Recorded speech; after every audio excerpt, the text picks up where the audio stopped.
வணக்கம். இன்னைக்கு இண்டோர் பிளான்ட்ல பேர்ட்ஸ் ஆஃப் பாரடைஸ் பிளான்ட் பத்தி பார்ப்போம். இதோட ஃப்ளவர் வந்து பிரைட் கலர்ல இருக்கனால ஒரு பறவை பறக்கிற மாதிரி இருக்கும்.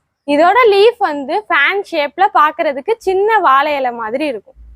இதோட லீஃப் வந்து ப்ளூயிஷ் கிரீன் கலர்ல இருக்கும். இது வந்து வீட்டுக்கு முன்னாடி வச்சு வளர்க்கக்கூடிய ஒரு லக்கி பிளான்ட். இதோட ஹைட் வந்து 5 feet வரையும் வளரும். இந்த பிளான்ட்டை வந்து நம்ம இண்டோர்லயும் வச்சுக்கலாம், அவுட்டோர்லயும் வச்சுக்கலாம். இதோட ஃப்ளவரிங் சீசன் வந்து நமக்கு மார்ச் டு மே. இதோட ஃப்ளவர் வந்து எதை சிம்பிள் பண்ணுதுன்னா ஃப்ரீடத்தை சிம்பிள் பண்ணுது. இந்த மாதிரி பிளான்ஸ் தேவைப்படுச்சுன்னா ஆக்ஸி அர்பனை கான்டாக்ட் பண்ணுங்க.